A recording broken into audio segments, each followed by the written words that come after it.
Welcome to Real Relationship Talk, the podcast where we have real conversations about love, well-being, dating, and relationships. And in today's episode, I had such a nourishing conversation with Leah Fitzgerald, who is the founder and CEO of the Women's Health Network, a pioneering global online platform dedicated to the education, networking, and mentorship of fertility, menopause, and women's health therapists, equipping them with cutting-edge knowledge in nutrition, coaching, lifestyle, and functional medicine therapies. And you can find out more about Leah's transformational 360 work in the show notes. During today's conversation, Leah shares some of the most common misconceptions around fertility and also menopause. Stop telling women you're just hormonal. Mind and body well-being practices are also explored to help women navigate these times. We also speak about how to not let perimenopause catch you by surprise, alongside the role that men play in supporting the processes, and so much more. You are about to get the whole RLT, which is the relationship talk. So you're going to want to watch the entire show. I sincerely hope that you find this conversation as enlightening as I did. And remember to subscribe, hit that like button, and that notification bell.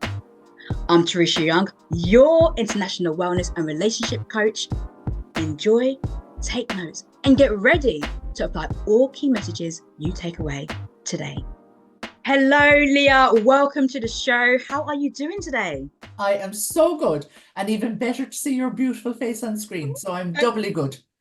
Same here. I am so looking forward to this conversation because today we're going to be talking about fertility and also menopause, which are topics that I've not explored on this show. We are now season 7, so it's lovely to be able to have you share your expertise and your wisdom and your insights on it. So you are the founder and CEO of the Women's Health Network, and I would love for you to share with us a bit more about what led you to doing the great work that you do. Brilliant. So thank you so much. So yes, so Women's Health Network, that now is my baby. My babies are now grown up. I went through a fertility challenge and journey with them, which really pretty much led into Women's Health Network. So I had been working in clinic. I'm a functional medicine practitioner, a coach, a nutritionist, an NLP practitioner, lots and lots under the belt. And I was working in a bricks and mortar clinic for so many years. I was also teaching. I was teaching with a private college. And when it came to having my babies, it didn't come easily. So it was a massive struggle. I ended up on nearly 8-year fertility journey, which is quite long when you get married at 31, you know. And I remember going through, so I remember I was in clinic. I happened to be working with lots of women going through fertility issues. So it was mainly a fertilities type clinic that I was running. And I remember going through feeling that, okay, I'm going through fertility treatment now myself. I should actually know it all, but I'm completely blindsided. I have no idea what they're talking about when I go into the clinic. I have no idea what they're talking about when they're trying to show me how to mix my medications, because I'm not a medic. I've never mixed medications. And I remember going through a couple of tests, one of which was pretty intense and actually quite violating. And I hadn't been warned about, how intense and how intimate this particular test was going to be. And it was so intense and so awful that I vomited after it, which wouldn't be like me. I wouldn't be one for drama. So then I remember walking around Mothercare another day and looking for baby stuff in my late 30s now at this stage, a woman who should know lots, walking around Mothercare and not having a clue what I was looking for. And I remember feeling so stupid, so unseen, so embarrassed, and saying, this isn't good enough. I'm not going to let any other woman go through this. So when Kate, my eldest daughter, who's nearly 13, when she was born, I was like, right, okay, my clinic is now fully fertility. It's all about fertility. And it just grew and grew and grew. But you know something, I remember sitting in clinic one day and I rang my mum and I was in tears. And mum was like, what's wrong with you? And I said, another woman is pregnant. I was getting 90+% months of women getting pregnant, great successes. And I was like, but you know something, I can only reach a certain amount. Now, at the same time, some students of mine from this private college had been saying, Leah, would you teach us more? Would you mentor us? And I was saying, no, no, no, because life is very busy and I have this clinic and I have a family now and no. And then I said, you know what, Leah, your heart lies in wanting to get this information out to women who are struggling, just as you were struggling. I don't want any other woman, being blindsided by what's in front of her. So I said, okay, we're going to move things. We're going to shift things up. We're going to shake things up, actually. And I said, I'm going to start teaching practitioners about how to support the fertility client physiologically, because of course we want to improve their reproductive function, but also looking at them as a 360 client and saying, okay, there's your fertility is more than the belly button down, because that's how we're treated. We're treated from the belly button down, full stop. And I'm like, no, there's the heart, there's the head, everything. We're a 360 figure. We're not one dimensional. We're women who have feelings and emotions and worries, just like, everybody else. So I said, right, I'm going to produce this wonderful training program for functional medicine practitioners and for, nutritionists. I'm going to create this wonderful business where I can train them all. I'm going to call it Women's Health Network because, we're an internal network of so much hormonal chatter. And I want to be able to network with the wider community as well, supporting women. So Women's Health Network was born. And the person who started knocking on the door and saying, I want to be trained by you, is the person who's had a very deep either understanding or experience with either menopause or fertility or women's health in general. And I said, right, I need to get programs accredited, and I need to get very serious anyway about work. I was like, I need to get even more serious. I need to get this needs to be next level, top level training. We need to be able to stand toe to toe with anybody else in the medical world around the woman who will become our client and who is the medical world's patient. So I need to train at a very, very high level. So Women's Health Network was born from feeling I had no information and saying, I'm not allowing the world to do this to women anymore. These are our bodies. We're not taught about them properly. It's almost taboo when we talk about our bodies sometimes. And I need to blow that wide open and teach how to support the woman who's going through a physical or a mental, or well, not mental, but a physical or emotional issue with regards to one of their health challenges. So that's it in a nutshell. What a powerful journey. And many of our outcomes of our life is due to our personal experience, our lived experience.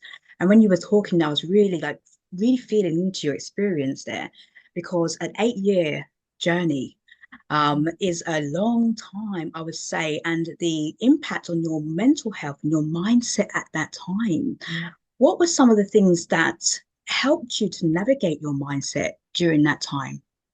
That's a great question. Gosh, I suppose the first thing was actually my husband, who wanted to be a father since he was 18. So here he was now in his 30s, married to somebody. The problem was my side. So here he was now married to somebody who couldn't, on paper, give him children. And he's one of these guys that I often say to him, if what he was experiencing sometimes was happening to me, I'd be giving up mad to everybody. I'd be like, pick that up and tidy that, and whatever. But he's so calm. No, most of the time, of course, We're when you've human. children, you will always hear yourself telling them, pick that up, tidy that up. But he's Yes. very calm, and he's very much doesn't matter. There's the two of us, it doesn't matter. And I suppose that helped me. Talking to my friends helped me. But you know what? And I won't let you, Tricia, there should have been so much more support. I had nowhere really to turn to except for my own intimate community. I Yes. wasn't even telling my clients that I was struggling to get pregnant. They were all coming into me struggling because it was hidden. It was terrifying and scary. I even hid my pregnancy for the first few months. I didn't want anybody to know. Nobody was supposed to mention it.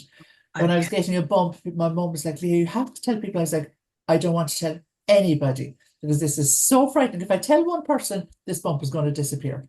That's exactly what. So the emotional support that should have been in place, or I should have been signposted to, was missing. And I was very lucky that the people around me were strong enough to. I had one friend, Mary in particular, who fed me after I had my babies, fed me every day for 6 weeks. And Mary was one of the ones who I could go to and say, you know, I'm really, really struggling. And she'd listen and she'd always start with saying, look, I'm not a mum, you know, so I don't understand, but let me help you anyway. Um, and I sort of say, like, it doesn't matter what our experiences are. If you can empathize and support, if you can try and sit into someone's shoes, you can support them. But I'll tell you, Tricia, the support was very much lacking. I wasn't Yeah. signposted anywhere. Yeah, which is great that you have this network now. Because when you was talking about just the whole holistic side, the 360 side of Yeah, supporting a woman going through this experience, it's so important because quite we can look at the reproductive system, we can look at, as you said, from the belly button down, that's but what it. about the heart? What about the Yeah, mental state? It's so yeah, important. So, yeah. fertility and menopause, they're often unrepresented in health Mhm. conversations. As you were saying, like what you're saying there was not enough signposts. You had your Yeah. intimate network, but it's really underrepresented, I think, when it comes to our health conversations. And sometimes there's even a little bit of stigma or Mhm. silence around menopause in many cultures. I think there's a cultural thing sometimes Yeah. when it comes to fertility and menopause.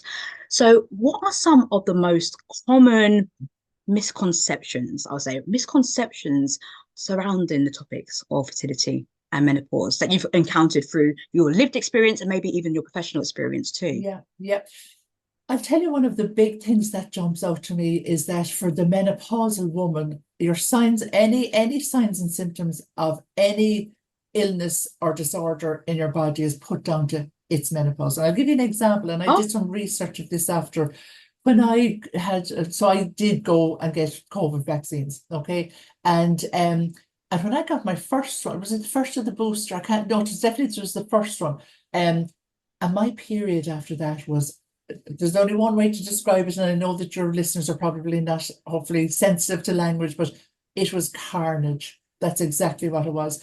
And I remember being shocked. And I was like, what is this? This is just the heaviest, most intense period I've ever had. And that pattern didn't change. And I went to my GP and I said, look, I said, my periods have changed completely out of the blue. This is like, I mean, I'm throwing away bed linen like there's no tomorrow. I'm at the stage that I'm going to have to start throwing away mattresses. This is so intense. Um, what age are you? I'm 40, whatever, mm, menopause. I was like, yeah. oh God, no, please, please no. So I did some research and I put out to my community, tell me, you know, if you've had the COVID vaccination, tell me, have you had any changes to your menstrual cycle? And the amount of information coming through from women of all different ages, oh my goodness, I've never experienced such heavy bleeding, on and on and on. And now there's research showing that, yes, you know, look, menstrual blood is, we treat it as waste products. There's so much information in there that we should be looking at, especially during trials for vaccinations, but it just doesn't happen. Um, and the only thing I was told was, it's my age, you're perimenopausal, full Mm, stop, a big yeah. full stop at the end of it. Now, if I hadn't my own bank of knowledge, I would have probably come away and said, gosh, isn't this awful? You know, this is just one of those things. So that's one big thing that jumps out. And I think when, as women age, we become more invisible. As we age and come through perimenopause and into that menopausal stage, our bodies start to pain us sometimes. We might get confused or lack clarity, cognitive clarity. Some women will worry that they're getting dementia. It's all to Mm, do with a drop in estrogen and, you know, where in the body estrogen receptors are. And these symptoms, you know, we're kind of told, Ash, you're only hormonal, or sure, look, it's only you're going through the change. You're like, hang on a moment now. There's a big physiological shift within my body, and coming with that are certain symptoms, and that can't be just pushed away. I have a wonderful GP. Actually, I've always had a wonderful GP. I have a new one because we moved the last decade. So this is a different one to the GP I had when I was going through my fertility treatment. And this GP doesn't know that I do anything with menopause. And I went into him recently to get bloods done, and I was talking about perimenopause. And it was so refreshing that he was putting in front of me all of the information about what you should be doing during menopause with diet and lifestyle. And I said, this is brilliant, because this isn't information we're readily handed over. So yes. that'll be one of the main things when it comes to a woman. And a trigger for myself, and something that we hear and we see everywhere, is, I Mm, said it a moment ago, Ashley, you're a bit hormonal. And when I hear that, and I said, if anybody ever calls my girls a bit hormonal, I'll tell them exactly the way it is. And the female body is cyclical. You know, there are 4 phases to the menstrual cycle. You've got your menstrual phase where you're bleeding, the follicular phase when you're building these wonderful eggs. You have the ovulatory phase where you ovulate them, and then you have the luteal phase, which is the phase that we hope implantation would occur in. And each of these phases has a different flux of hormones, and our hormones are fluctuating, I mean, every second in the body, but we have specific cyclical fluctuations. So when you say something you're only hormonal, there's not only about it. I have a powerful body that is allowing all of this hormonal chatter, and it's changing stuff so that I can create a life if I'm hoping to. So don't tell me, or my girls, or any other female, you're only being hormonal.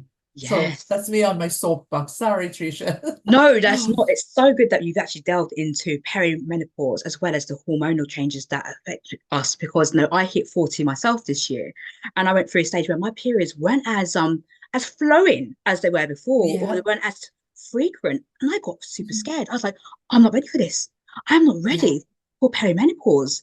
Now it yeah, has got back on track, so there was something that was happening in my body at the time, but yeah. I was almost grieving. I was almost That's grieving it. a prior person to what I was changing. It doesn't feel Yeah, like we are necessarily prepared for yeah, perimenopause. Then obviously you've got menopause and everything comes from that. So what yeah, can be done? So I know you've got a wonderful GP, but what can yeah. be done to actually prepare us for the next stage of life? Because That's it. again, I don't feel like I'm ready for it still. Like, There what you could go. I do? There you go. And you know what? Your perimenopause is about a 10-year stretch. So if you're at the start of perimenopause, you know, you're not going to be probably hitting menopause till you're in your 50s. 52 is the average age. And what we can do now is we can educate ourselves. We can say, right, oh, okay. I would always say map your cycle. And I always say to every one of my clients, and when I teach my students, I say, get your clients to keep a symptom and mood diary. And let's actually really map what's going on with me every month. So you're starting to get a really strong picture of yourself. There was a full moon last night, and I Oh was yes. saying, yeah, oh yes, Oh there yes. sure was. And I was saying, you know, a lot of women, you know, tap into the full moon actually when it comes to their cycle, which I Yes. think is beautiful. I mean, women are nature, you know, why wouldn't you tap into it? Yeah. But I think that if we could educate ourselves and say, right, okay, I'm going to educate myself. Somebody is going to teach me how to map my cycle. It's really, really easy. We were only teaching it actually last weekend. And, you know, we call the module that we teach Body Talks Fertility. Your body is constantly talking to you, but we don't listen to it. So the first thing we can do is get to know our bodies. That'll be the very first thing. And then put in place routines that include good nutrition. Now, I sometimes hesitate to tell people I'm a nutritionist, and I always follow it up by saying I am not the food police, because you know what, you're entitled to have your biscuit if you want to have your biscuit. Mm. You know, 80-20, if we can be good 80% of the time, all things being equal, 20% of the time we can, you know, do whatever we want, unless we have a disorder we truly need to handle. That's different. But I would say if we put good foundations in place, so you're 40, coming up 40, if you put good foundations in place, you know, plenty of exercise, hydration is absolutely key, and getting good protein into your diet, getting good clean fats into your diet. Cut out, you know what, the baddies, the Western style diet is the thing or the Western style lifestyle actually. If you could look at everything and say, is this the Western style life and lifestyle or not? If it is, try and pass it. So high sugar, high fat, takeaways, stress, constantly on the go, lots and lots of caffeine, maybe lots of alcohol, maybe cigarettes or vaping. These are all the things that, you know, you can almost hear your bones drying out when you start Mm. looking at foods and influences like this. So Yes. what's the opposite to each of those? You know, Yes. mindfulness, rest and relaxation, exercise, hydration, less of the toxics coming in, less of the sugars and the high fats and the trans fats. And, you know, that's a great place to start. And you don't have to hold yourself to huge high standards. You start introducing stuff, protein and good fats and fiber. They would be the main things to look at. And Yes. sleep if we can. Now, when you come into perimenopause, sleep becomes, you know, something that doesn't often like to visit you. And that can be a real struggle. So in that instance, mindfulness during the day, rest periods, we'll say, anything that you feel can support yourself. Realistically, then at this age, very likely have children, you very likely have a job, you may have other dependents that depend on you. So where do you find that mindfulness? Mm, Sometimes it might even be 2 minutes. I like to sit, you can see I have candles behind me. I like to sit with the candle. I'll have a cup of coffee now and a while, decaffeinated, which I don't know if that's better or worse, but I'll have one and I'll light a candle in front of me at the table and I'll sit quietly and I'll have coffee in a while. That's my time. So we can all just look at a little bit of me time. I absolutely love that. I'm really feeling into that because all that you shared there feels like if we were to start these healthy habits from a young age, it Yeah. wouldn't feel like we are being very reactive, we're being proactive. So, for Mhm. example, so not just because I'm hitting perimenopause that I have to start these practices now.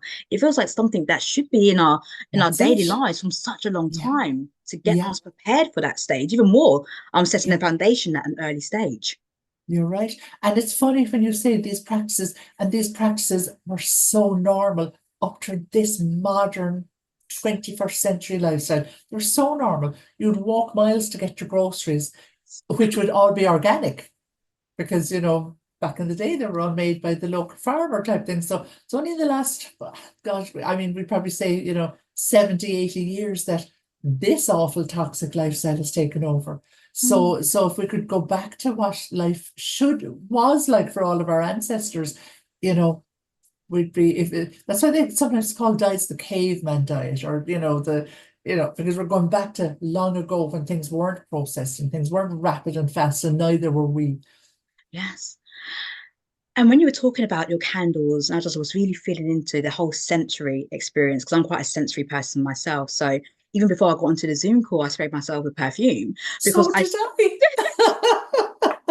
it's only me here, but it's the whole experience. And I think it's so important that we nurture ourselves through any fertility challenges or menopause challenges that we may be experiencing. And that self-care, that sensory experience with the candles behind and just having those little moments of Yeah, being present and grounded, the mindfulness practices. Now, when we can bring it back to the body as well, because I'm guessing that there could be some frustration with the body if mhm, we are going through these challenges yeah, with fertility and menopause. So to bring it back to that self-care, like those things that you are even doing yourself, is so important because I'm very much about the notion of feminine energy and masculine energy.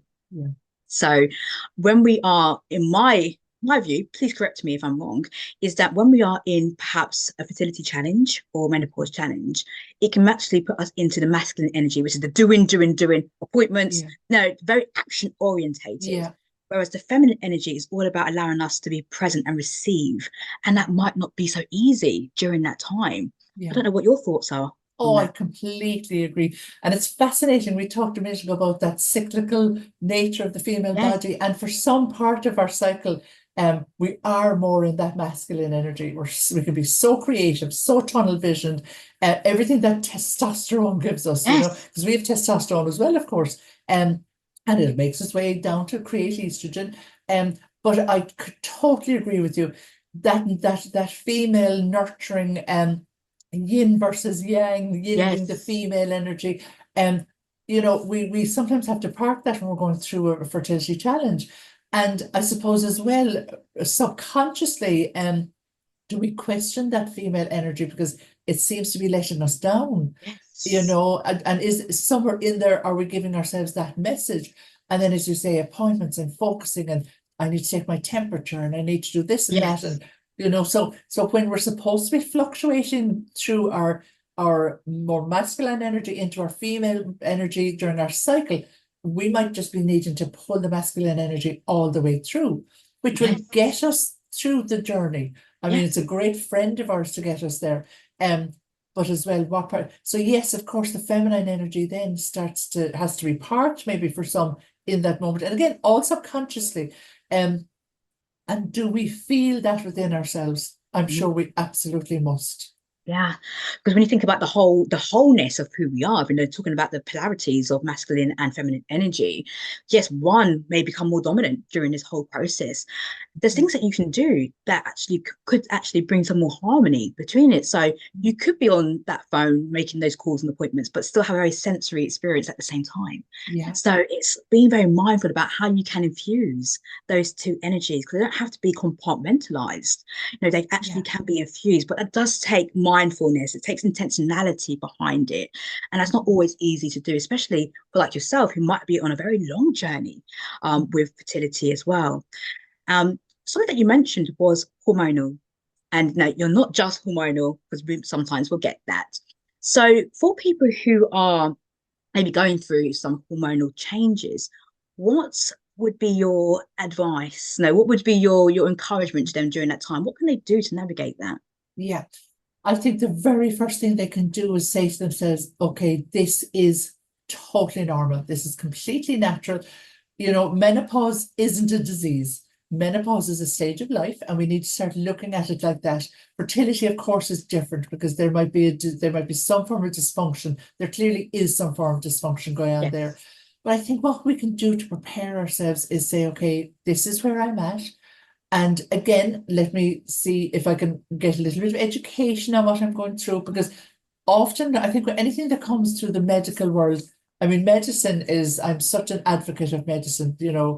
If it wasn't for medicine, I wouldn't have my children. Let me put it like that. But often we don't understand their jargon. We don't understand their plans and the rationale behind their plans. So I think by arming ourselves with as much information as possible, we're a step ahead of ourselves and a Mm. step maybe away from some of that worry. So if you were going through menopause, if you're going through a fertility challenge, okay, figure out, okay, what exactly am I experiencing? What is the medical world telling me? Is there someone who can break that jargon down and explain it better to me? Um, and actually, what's my goal within all of this? Is my goal that I want to get more information? Is my goal that I want somebody to support me completely on this? Is my goal that I'm like, well, actually, I'm going to look at a different way of doing things. So I would say the thing is to say, okay, this is normal. If it's fertility, I would say, okay, this is something I'm going through. Where can I get help? How can I educate myself on all of the information I might need? Is there something I'm missing? And how can I support myself to stay calm? And that would be looking at mindfulness. I'm a great believer in visualization and, whatever you can do to, I suppose, support that mental and emotional side, because there's a huge impact of the stress response. So if we're anxious, if I'm anxious, or if I get, maybe a car tips into me later and I get an awful fright, or I cut my arm and I have an awful infection, there's a stress response is released within the body. A stress response happens, and it doesn't distinguish between the stressors. So Yes. anxiety because I'm stuck in traffic, anxiety because, or at least a response because I've hurt myself, my body will act the same. So if I'm very anxious about my menopause or fertility journey, I'm going to activate the stress response, and with that stress response comes a heightening in certain hormones, or a synthesis and release of certain hormones. And they can actually have a knock-on effect. These are stress hormones which can have a knock-on effect on our sex hormones. So Mm. actually, when people say, if you just need to relax, relaxing and de-stressing can have one of the most profound effects on the body. We mightn't want to hear someone tell us to relax, because often it can feel a bit, maybe insulting or negative. But Mm. if we just say, okay, well, physiologically, if my body is in a more relaxed state, then I'm able to support a better regulation of the types of hormones that are floating around my body right now. So I think arming ourselves with information and getting the right information, understanding our bodies, and bringing in emotional support for ourselves would be the key. They would be the top key ones. Mm. I absolutely love that. And there's a few things that I want to touch upon in terms of what you just said there. Firstly, education. At what stage in life should this education be in place? Because it feels like we're mitigating, like we're fighting it. But at what stage in life should we be normalizing the conversation around fertility and menopause? Yeah. Well, I'll give you an example of my house. So in my house, I think the girls, I don't think they would ever be able to pinpoint when they were talking about their bodies. I don't think ever be able to pinpoint when they were talking about conception and Mm. reproduction and all of that, and menopause, because they've always known it, you know. In fact, and I often say this, that sometimes I have to say to my girls, like, you know, you can have these conversations at home, but don't bring them outside the home at this age, because some of your friends won't have had these chats yet, you Mhm. know, and they would be respectful of that. They both know that they were born through IVF. And you know, they're all constantly asking me, well, so how does the egg and the sperm, like, how do they meet? It's so normalized in our home, you know, which is wonderful, because you know, there's no issue, no drama about anything. And I think we need to be in a position of feeling comfortable with that, because these are just our bodies. Okay. That's all they are. They're just our bodies. Everything else that we might pull in around it and worry about, that's kind of coming from more of an adult brain. To Okay. children, these are just our bodies. And that's how it works. I'm really interested. Wow, thank you for telling me. One of Mhm. my daughters isn't as inclined to want to ask questions. The other daughter, she'd stay up all night talking about it. So, excuse me. So, but then when our girls are going through puberty, and our boys, but I suppose I work in women's health, so, but everything I say about the girls, I would map if I was working in men's health as well about boys. Um, you know, they need to be taught about the changes in their body. They need to be seeing the signs that show you're a couple of years out, maybe from starting your period. So, Yes. you know, like, let's have a look and see if those signs are there. So we get you ready for what will be coming down the line, maybe in the next 12 or 18, 24 months. Mhm. Excuse me. Then we need to be talking to our girls in when they have gone through puberty, talking about their cycles. Did you know that menstruation is classed as a vital sign? And when we think of the vital signs, we think of respiration, blood pressure, body temperature. Yes. You hear them on the movies. Did you check their vital signs? You know, there's such an important thing to know about the body. And menstruation is classed as a vital sign. And as I said to you, this is the stuff we're throwing away as waste product. We're not Yes. looking at it as a vital sign. So we and you know, the American College of Obstetrics and Gynecologists Committee have indicated that actually, you know, every time a girl goes to their GP, they should be asked, tell me the patterns of your cycle. So that isn't that fascinating? Yes, And it they're is. not taught it. I mean, I don't know, even when I was going through fertility treatment, I was asked, how long is your cycle? Full stop. That was it. Yeah. And so girls are going through they've gone through puberty, they now are maybe in their teens, and they need to know things like that. You shouldn't have a painful period. The female body isn't designed to cause you pain every Mm. month. Yes, of course, you'll know that you're menstruating and there might be a bit of discomfort because there is tissue being shed out and there's a lot of inflammation going on in order for that to happen. You shouldn't be in pain. It takes about 10 years to be diagnosed with endometriosis. And that's a very long time. What are the signs of endometriosis that we need to be looking at earlier? So we need to teach our girls how to map their cycle and to look at, is the blood the same color every month? Do I have clots? How heavy is my period? I mean, you'd calculate that in seconds if you wear a really heavy pad or tampon, a Yeah. supersized one, and if you need to change, they hold about 10 mils of blood. So if you need to change them 5, 6, 10 times a day, you have heavy periods. If you use the more regular sizes and you change them maybe 4 or 5 times a day, we know that that's a normal Yes. regular period. So we need to teach them this so they can start understanding what their cycle is saying to them. So I would say for anything to do with fertility and reproductive health, the Mhm. health part of it, we need to be getting our girls just before puberty and all the way through. And then as women, encouraging them, keep mapping your Yes. cycle. Yes. Yes. Absolutely love that. And it feels like that responsibility falls with the educational system, or is that a parental responsibility? I think, do you know something? It should probably be both, but I think it probably would be a parental one. Mm.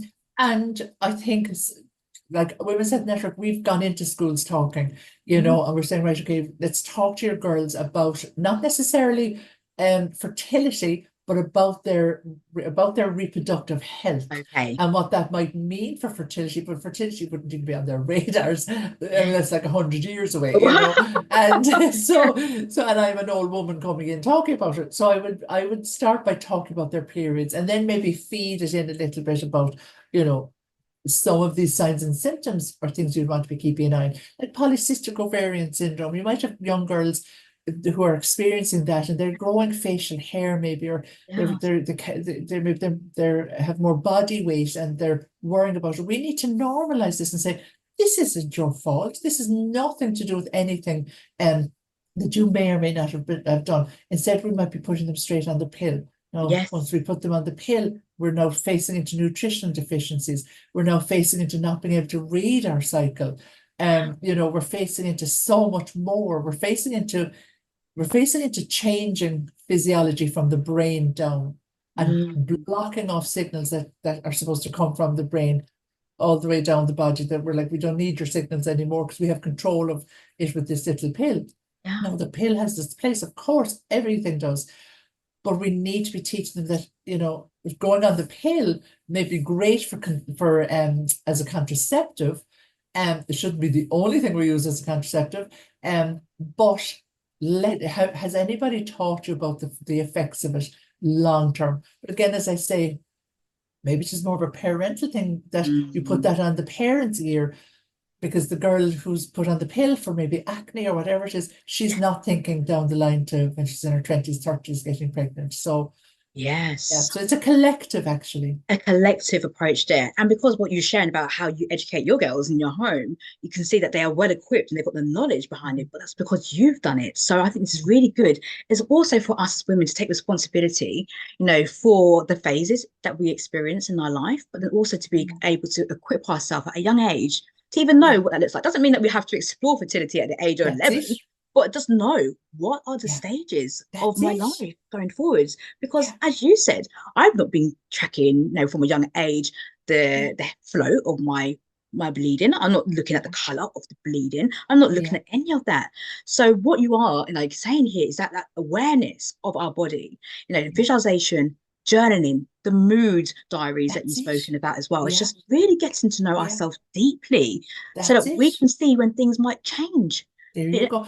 And that's why menstruation is classed as a vital sign, because it yes. is like, for if your period stopped for a while, you might say, oh my God, my period is stopping. The GP might say, look, let's see what'll happen. Yeah. But like we know in menopause, when your period is probably stopped because of a problem with estrogen. And we Mm. know when estrogen drops in the female in menopause, we're looking at cardiovascular risks, bone health risks. The Mm. same as for the estrogen has a huge it's a huge supporter of cardiovascular health.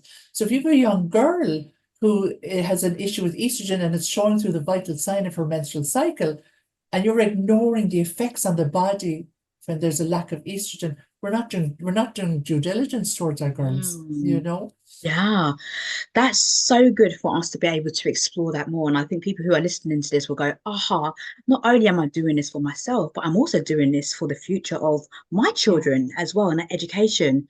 When you were speaking as well about how great that your partner was there to support you through that time when you were both, doing your best to conceive, I was thinking that there's so much responsibility on the woman.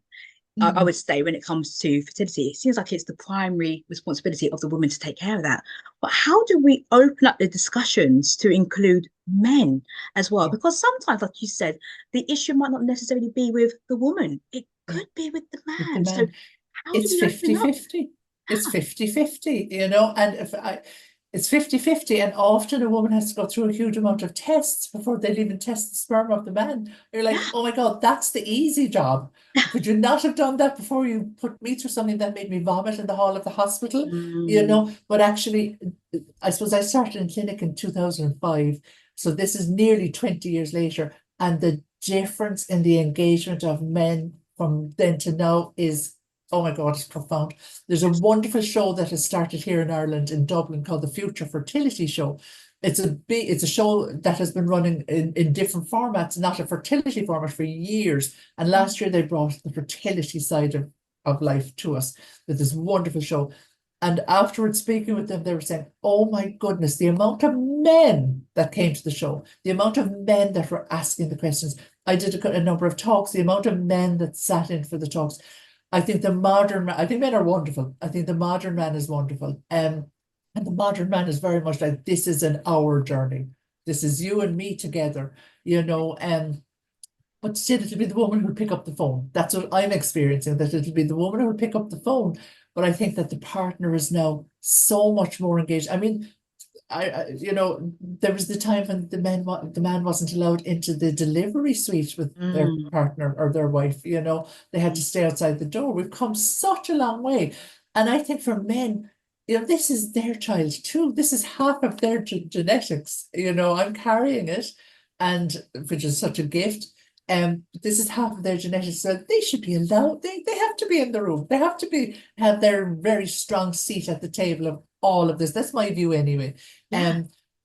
And they're getting much more engaged, but it's generally the female who's the catalyst to it all. She will start this journey. She will start putting out the feelers, start putting out, she'll start gathering the information. I suppose we're gatherers and nesters. She'll start putting all this information around her, and then it from what I'm seeing, it tends to feed out. But of course, it's the woman is always going to be at the forefront of it. That's what I'm seeing anyway. Yeah.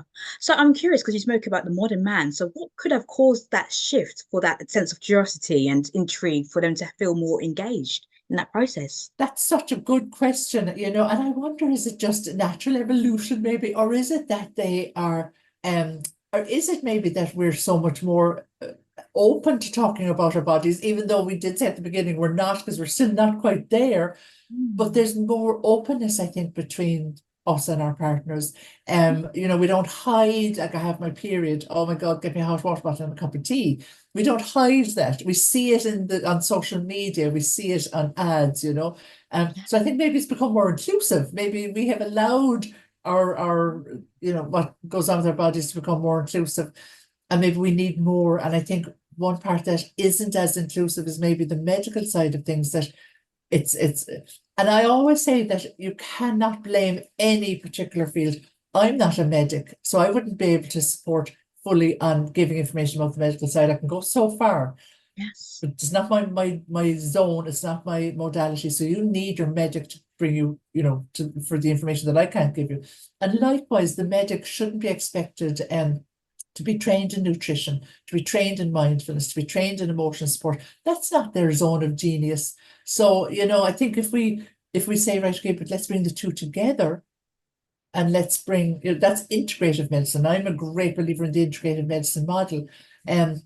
So I think that by everybody talking and by us becoming much more open about things, I think that's how everybody, including the male partner, the medical world, me as the woman who's actually physically going through all of this, Yes. that's the 360. That's the Yeah. 360 model.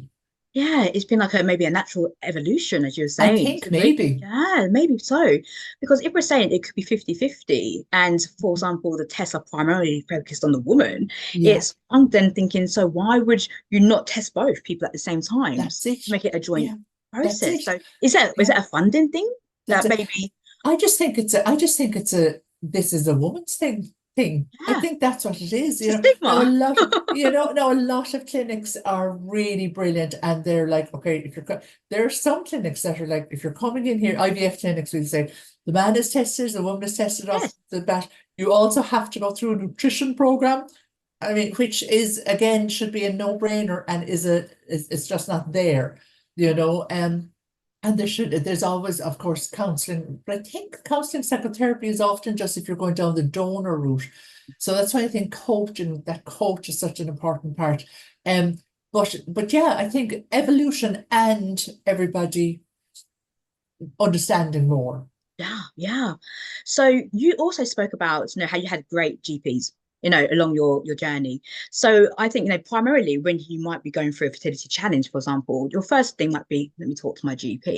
Well, Yeah, obviously, you're working with some really great therapists in your network. yeah. So how would somebody reach out to somebody like within your network? How does that That's work? it. So, well, actually, I don't know if I'm allowed to plug something here, but You are. I am brilliant. So I never quite know, and I wouldn't want to assume. Yeah. So I'm just about to launch. So Women's Health Network is a training provider, and I'm always saying to everyone, but wait for 2025 because the network side of our business is going to show its face. And in 2025, we're launching actually at the Fertility Show in Dublin. We're launching the Fertility 360 team, which is a brand new branch of Women's Health Network. There's an overarching team. We have an IVF consultant, we have psychologists, pharmacists, nutritionists, functional medicine testers. That's the overarching team. And then under that, we have a whole host and team of coaches. And so the Fertility 360 team will wrap that 360 approach all the way around you and Mm. get you in front of whoever it is you need to speak with about your journey, and meet you every week to bring it through an emotional coaching program, which is just, I'm so excited about it, you know. And Yes. so if anybody right now is saying, I want somebody right now, Yeah. please come onto Women's Health Network. I have so many practitioners and coaches, and we'll get you linked up with somebody who can bring you through whatever it is that you need to be brought through on this journey. That's so amazing. And it's that holistic 360 approach, which is so important. And Yeah. I'm so great that you have created this platform for people to be able to have that as well, Yeah. because, and to be signposted, because like you said, when we're in this moment, we might not even know what to do. We've got our stressors That's it. affecting us, our Yeah. nervous system, fight, Yeah. flight, freeze, all of that kind of Yeah. stuff. But if you can just go to one platform, That's it. such as You Women's can. Health Network, then you Yeah. can be guided to what you Exactly. need right now in this Oh, moment. that's it, exactly. And when you say, you know, I don't know, I even know what I need. What you need in that moment is a coach. Now, we're Yeah. coaches is our title. We're actually practitioners as well, and signposters, advocates, mentors, the whole shebang. We put the head and coach over it. So if you're like, I don't know where to start, you need a fertility expert coach practitioner. And they will help you figure out what is it, you know, where should you start and what is it that you want to achieve, and help you build out that plan so you can, maybe it is, I don't know where to start, what should I do? Here you go, come to us, we'll set you on the right road. Oh, Yeah. yes. That's so perfect, because when you were talking at the start of our conversation, you said that you had your intimate relationships, but you just didn't have that wider support network. This is exactly what it offers you, hand holding. And this is Yeah. somebody what you need is someone to be there, people to be there with you Yeah. in this space right now and hold your That's hand it. and guide you. That's And it's it, so exactly. nurturing. It's Yeah. so nurturing. And you know, it actually brings us back into our feminine energy to allow ourselves to It receive. does. Yeah, it actually does. It allows ourselves to receive that help Yeah. and to be able to let somebody else, take control for it as well. And that's sometimes all we Yeah. need is for somebody to give us a helping hand. That's it. Oh, But I'm I so would have happy. given anything for somebody to help me when I found myself in mother care. And the assistant, who was so lovely, saying to me, you know, what size teat? I was looking for bottles. What size teat do you want? I was like, I don't know. Tell me what. And she was like, well, it's whatever one you want. And I was like, sure, I don't know what I want. I have no clue that there are different sizes. Now, if I'd had a coach to prepare me for that, or I left there without anything in my pocket, without anything in a bag, and Yeah. if I had been part of a coaching group, because we will be meeting weekly in small groups, well, you know, up to 20. So we're going to build a lovely community. It's going to be very positive. And if I was able to come into that and say, I hadn't a clue, the coach would be saying, right, okay, you know, let's pick up the phone right now and let's find out exactly what we need to find out. You know, yeah. Absolutely perfect. Because when you were speaking about mother care, and that did bring back some memories of mother care. But it's that whole process, because also when you said how, you was trying to conceive, and then when you had conceived, you kept it quiet because you wanted to protect it. You didn't want to Yeah. maybe jinx the whole process. Yeah. Your network is there to guide people through that That's emotional right. and mental That's right. stages and the phases that you may Yeah. go through. Also, then Yeah. when the baby is born, any sort of postnatal anxiety or anything that might be That's cropping up it. with you, you've got a Yeah. place there and a source to be able to Exactly. be guided along the process Yeah. and the journey. It's so That's it. comforting to hear that. It is. And we also put you on a reproductive health program. And part of that, we always look at your vitamin D levels, because vitamin D deficiency may be one of the drivers of postnatal depression. So if Okay. we can catch things like that early, we're always saying, what can we put in what can we put in? We actually throw everything at it. Everything. Yeah. Leah, that warms my heart so much. And we are going to drop all of Leah's details into the show notes as well, so you know exactly how to reach out Brilliant. for it. Leah, also, this conversation is about relationships as well, relationship talk, the podcast. And you did mention how your partner was a huge support for you, during the time of fertility. And if you're happy to just kind of weave the conversation into the relationship side of the podcast, in terms Yeah. of what have been some of your key lessons, given your relationship, that you've learned and you've really took away, that has helped you along the journey of your love life? Yeah. So is this key lessons throughout my entire It could relationship be. history? It, Well, or do you it know, could be I've anything that's lots of really, them. oh, it could be anything, maybe three, maybe top three. The top three. The top three things that you've taken away from the Brilliant. relationship. Well, I think the very top one, if we're talking about relationships, I had a really toxic relationship in my very early 20s, and I was a very innocent Irish woman who traveled all the way to big old London town, and I got into a really toxic relationship that I didn't see coming, because I saw everything with fairy lights on it. And I suppose from that, what I learned from that is that for me, I think one of the main things in a relationship is to be with somebody who treats you like a flower and wants to see you blossom and wants to give you all the nourishment and the nurturing and the sunshine from themselves that will help you blossom. That's the first thing. Yeah. And I think the second thing then is to, a relationship that will help you become who you're supposed to be and who will support you to align with your true self is priceless. Because no matter how old we get, no matter how wrinkly we get and the body parts that are falling off, if you've somebody who will who's aligned with you and who supports you to align with yourself, once you're aligned to yourself, once you're aligned to your true self, and my business is now aligned to me, whereas it wasn't truly aligned before, when I'm being completely honest about it, because I'm more of an educator than a one-on-one practitioner. And once you're truly aligned to yourself and somebody encourages you to align to yourself, you're actually at peace. That's what I think. You're at peace with yourself, And actually talking about peace, this has just come up to me now. Mick is Michael. His name is Michael. I was introduced to him as Mika, so I call him Mika. Everybody at work in his family, with his mum and dad, call him Mike, and all our neighbours call him Mick. So from such a simple name, he has a big. So I just call him Mick here for the sense of Okay. And I remember one of the first things he said to me when we were dating, and engaged within 12 months. And I remember the first thing he said to me was that for him the most important thing in life was peace of mind, and it's always stuck with me because I didn't have peace of mind in the years before that. From my previous relationship, I had the opposite of peace of mind, and by the time I got to Mick, I was ready, I suppose, for someone to kind of help me come out of this kind of shell I had wrapped around myself for protection, and he was very much the man who was able to do that, and I did the same for him actually, but it was those words, peace of mind. And I was like, oh my God, I'd love peace of mind. So that's probably why they stuck with me. Yeah. And now I have complete peace of mind, because if the roof fell in, he'd fix it. Literally, actually, and metaphorically. And I think that's what I find for a relationship. Yeah, the romance and all that is brilliant.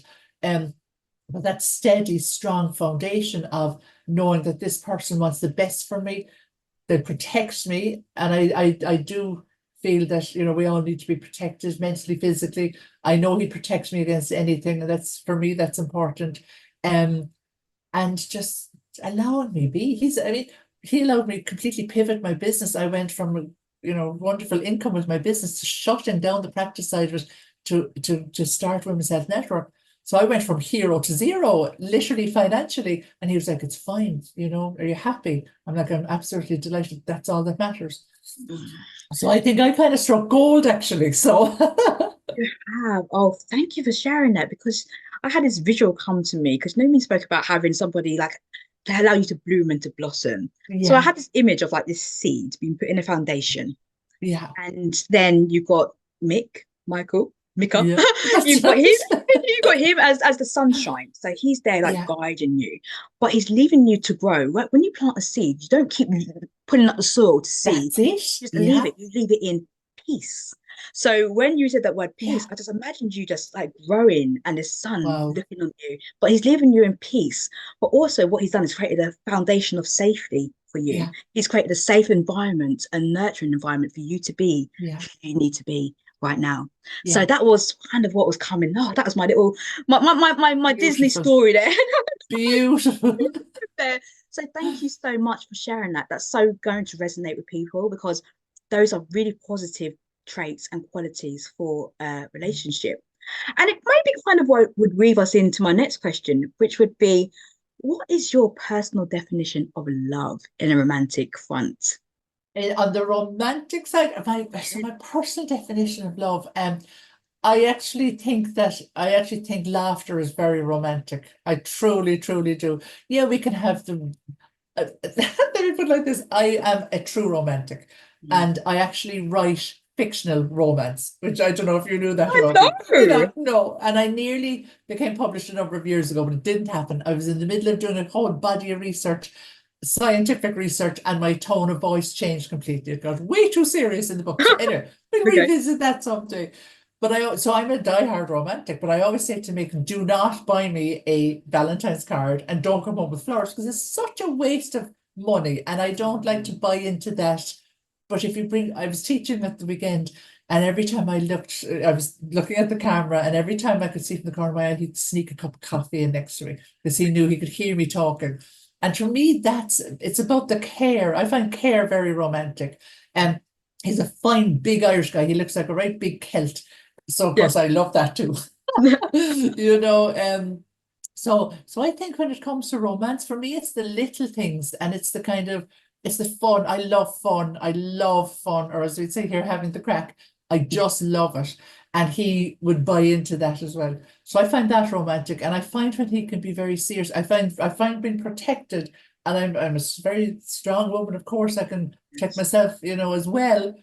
But I love his added layer of protection that I kind of feel, okay, if somebody comes in the door with a hammer, like this big fella's gonna not let me be knocked out. Let me put it like that, So I love that. Yeah, so I find that romantic. I find that feminine versus masculine very romantic. Yeah. Yeah. Oh, I Yeah. love that. And another thing was coming to me when you said protection, I was like, sun factor 50. It's like, That's it. Well, wait, have that. He has protection. a shaved head. He shaves his head, and he has a beard, but he has a shaved head. And I'm always, would you ever put factor on that head? Yeah. Does he? He does now. Oh, that's good to know. Oh, Leah, that's so wonderful. Thank you for sharing that because, the words that you were saying there, care, protection, fun, laughter, it's so important and so nourishing for a relationship. Yeah. So I really appreciate you sharing that with me, with the audience, because I'm sure it's going to resonate with the listeners. So we are coming to a close in our conversation. Leah, thank you so much. Thank And you. as a parting tradition on my show, I do like to ask my guests to leave the listeners with one key takeaway to help them along their journey of love, life, and relationships. Oh, let the sunshine in.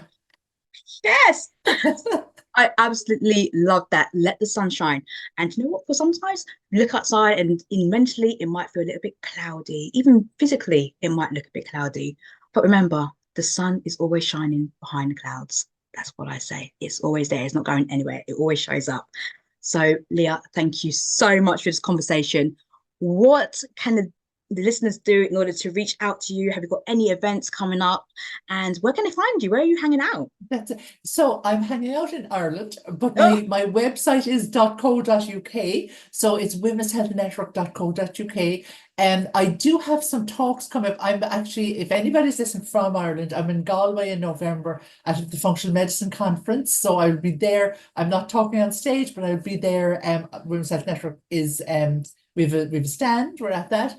And then in March next year, I'll be at the Functional Medicine, or at least no, I'll be at that in November. I'll be at the Future Fertility Show in Dublin. And again, I have a stand there, but I'm doing a talk. I'm launching the Fertility 360 team to all of the fertility clinics. And the show has been so gracious. They've given me a slot in the morning, a breakfast meeting, a networking meeting where I can launch. And I'm on stage talking, and I have a couple of talks that are going on there as well. So, and there'll be other things as well, but they're the two that are popping into mind at the moment. oh, brilliant. So you know where to find. Leah has let you know what their website is. I'm also going to drop her social media handles into the show notes so you can follow Women's Health Network there. And again, once again, thank you for your time and your attention today, for your energy. Leah, I really do appreciate everything you shared here. Thank you. Thank you. And for everybody who has listened to this wonderful episode, I want to thank you for your time, for your attention, and for your energy. And until the next episode, take great care of yourself and others too.